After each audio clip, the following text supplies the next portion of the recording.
हल्की हल्की बारिश में रेलवे स्टेशन पर हर दिन की तरह मनीष अपना ब्रेड पकौड़े का ठेला लेकर खड़ा था और उसके आसपास के लोग छाते वाली टेबल पर खड़े होकर ब्रेड पकौड़े का आनंद ले रहे थे। थोड़ी लाल चटनी डालना, खत्म हो गई है। भाई साहब, मजा आ गया इस बारिश के मौसम में गर्मा गर्म ब्रेड पकौड़ा खाकर। वैसे एक बात पूछनी थी, मैं अक्सर महीने 2 महीने में इस जगह आता रहता हूँ। यहाँ एक बूढ़ा आदमी जलेबियां बेचता था। मैं जब भी आता हूँ हमेशा उनकी जलेबी जरूर खाता हूँ, लेकिन आज उनका ठेला कहीं दिखाई नहीं दे रहा। 1-2 हफ्तों में ये रेलवे स्टेशन हमेशा के लिए बंद होने वाला है, इसलिए दुकानदार ठेले वाले नई जगह ढूंढ रहे हैं। मैं भी ढूंढ रहा हूँ, कोई भीड़ भाड़ वाली जगह हो तो बताना। बारिश का मौसम था, चारों तरफ जोरों की बारिश हो रही थी। ट्रेन से उतर रहा हर कोई शख्स इस बारिश के मौसम में गर्मा गर्म पकौड़े खाने के लिए मनीष के ठेले पर आ रहा था। सुबह से शाम कब होने को आ जाती है मनीष को पता ही नहीं चलता। अब बारिश भी बंद हो जाती है। 10 मिनट और फिर 5 बजते ही गाड़ी आ जाएगी। कितना समय हो गया है मिले हुए। मैंने तो उसके पसंद के पनीर के ब्रेड पकौड़े भी बचा रखे हैं। अपने हाथों से खिलाऊंगा। मनीष बेसब्री से 5 बजने का इंतजार कर रहा होता है कि तभी हाथों में सब्जियों की थैली लिए मनीष का बड़ा भाई सूरज मनीष के पास आता है। क्या बात है, आज तो लगभग तेरे ठेले के सारे ब्रेड पकौड़े बिक गए। बारिश की वजह से सेठ ने भी जल्दी छुट्टी दे दी। थोड़ी देर के लिए बारिश रुकी तो सोचा सब्जियां लेता चलो, तू भी साथ ही चल। नहीं भैया, आप जाइए, मैं थोड़ी देर में आता हूँ। अभी थोड़े पकौड़े और बचे हैं, उन्हें बेचकर फिर मैं आ जाऊंगा। अच्छा ठीक है। सूरज वहां से चला जाता है और कुछ ही मिनट में 5 भी बज जाते हैं। 5 बजते ही रेलवे स्टेशन पर ट्रेन आकर रुकती है, जिसके अंदर से लक्षिता नाम की लड़की अपनी दोस्त रिया और तारा के साथ बड़े बड़े बैग्स के साथ उतरती है। आज के बाद मैं तुझ पर कभी ट्रस्ट नहीं करूंगी। तूने कहा था कि ट्रेन के सफर में काफी मजा आता है। पूरे रास्ते तो चाय ले लो, भेलपूरी ले लो सुनते आई हूँ। मैं ठीक से सो भी नहीं पाई। और क्या, यहाँ की सीट कितनी अनकंफर्टेबल है कि पूछो मत। मेरे तो बैक पेन शुरू हो गया। अरे यार, यही तो टाइम है लाइफ को एंजॉय करने का। फ्लाइट्स में कितनी शांति होती है। वहाँ तो हम ना ज्यादा तेज बात कर सकते हैं ना कोई मस्ती, लेकिन देखो ट्रेन में ऐसा कुछ भी नहीं है। लक्षिता इतना बोल ही रही होती है कि तभी मनीष की नजर लक्षिता पर पड़ती है। वहीं लक्षिता भी मनीष को देखती है और दोनों एक दूसरे को देखकर मुस्कुराते हैं।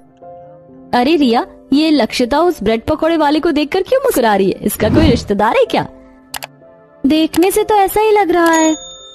इससे पहले तारा और रिया लक्षिता से कुछ पूछते हैं। लक्षिता भागते हुए मनीष के पास आती है और उसके गले लग जाती है। ये देख रिया और तारा को तो अपनी आंखों पर विश्वास ही नहीं होता। आखिरकार तुम आ ही गई। पता है, मैं सुबह से तुम्हारा इंतजार कर रहा था। इसीलिए तो मैं ट्रेन से आई हूँ, ताकि जैसे ही शहर में कदम रखूं सबसे पहले तुमसे मिलूं। जानता हूँ मैं। ये देखो, तुम्हें मेरे हाथ के बने हुए पनीर के ब्रेड पकौड़े पसंद है ना? खास तौर पर तुम्हारे लिए बचा के रखे हैं। अभी इन्हें गर्म कर देता हूँ। मनीष, तुम्हें याद था? पता है इस बारिश के मौसम में मैं तुम्हारे हाथ के पकौड़ों को कितना मिस करती थी।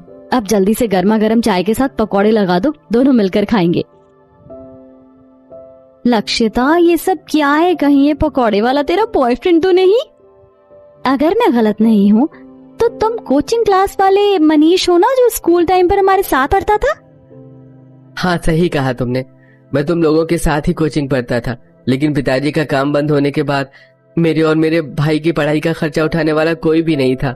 माँ भी उस वक्त काफी बीमार थी, तो इसलिए हमने पढ़ाई छोड़कर काम करना शुरू कर लिया। मनीष लक्षिता और उसकी सहेलियों को गर्मा गर्म चाय और ब्रेड पकौड़े खाने के लिए देता है।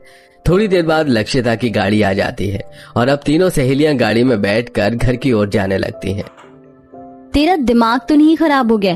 तो उस गरीब ब्रेड पकौड़े वाले को कैसे डेट कर सकती है? तुझे याद नहीं कोचिंग में भी सब कैसे उसका मजाक उड़ाते थे, और अब तो वो रेलवे स्टेशन पर पकौड़े बेचता है।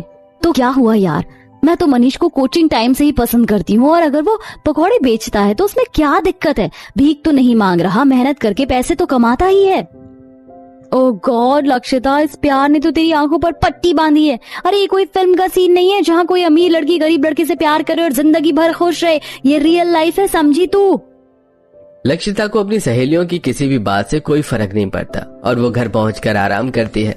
अगले दिन भी अपनी सहेलियों के साथ घूमने का प्लान कैंसिल कर लक्षिता मनीष के साथ घूमने के लिए जाती है।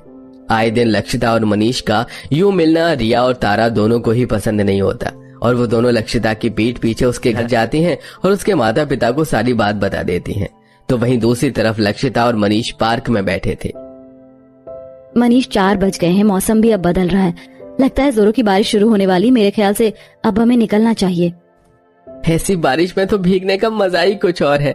तुम्हें याद है ना कोचिंग टाइम पर हम किस तरह क्लासेस बंक करके भीगते थे? हाँ, लेकिन उस वक्त हम बच्चे थे और अब बड़े हो गए। चलो मैं चलती हूँ, कल मिलते हैं। लक्षिता अपने घर के लिए निकल जाती है तो वहीं मनीष भी थोड़ी देर में ही अपने घर पहुंच जाता है जहां सब बैठे थे। चाचू आ गए, चाचू आ गए, चाचा मैं चॉकलेट लेकर आए। बेटा चॉकलेट बाद में खाना, पहले मुझे हमारे चाचू से कुछ बात करनी है। तुम बाहर जाओ। देवर जी आप यहाँ आकर बैठो। तो क्यों देवर जी, क्या चक्कर चल रहा है आपका आजकल? ठेला भी नहीं लगा रहे हो, पूरा दिन बाहर रहते हो और जब घर आते हो तो चेहरे पर एक अलग ही मुस्कान होती है। सच सच बताओ, मेरी देवरानी लाने की तैयारी चल रही है ना? अरे भाभी आप भी ना कुछ भी सोचती हैं, ऐसा कुछ भी नहीं है। तेरी भाभी जो सोच रही हैं सच सोच रही हैं।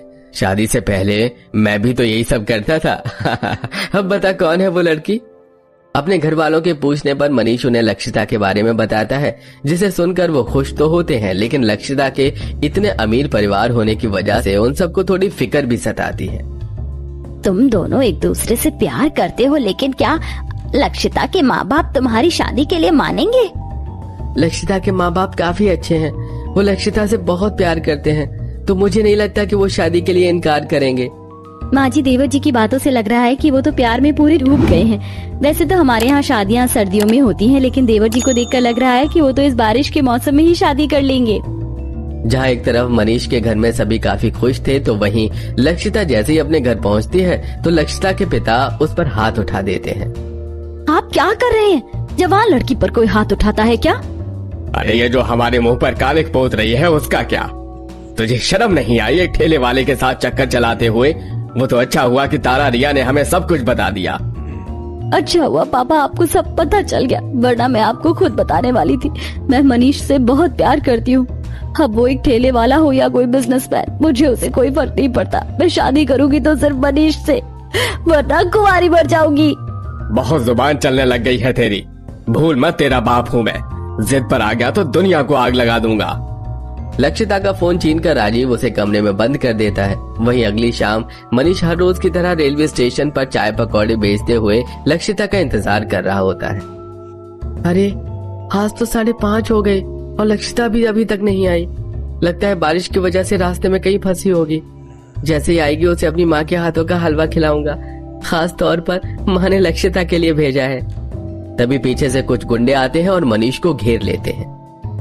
बड़ा शौक है ना मेरे घर की लड़कियों को हलवा खिलाने का। अरे कौन हो तुम लोग और इससे तुम्हें क्या मतलब? अभी बताते हैं कौन है हम।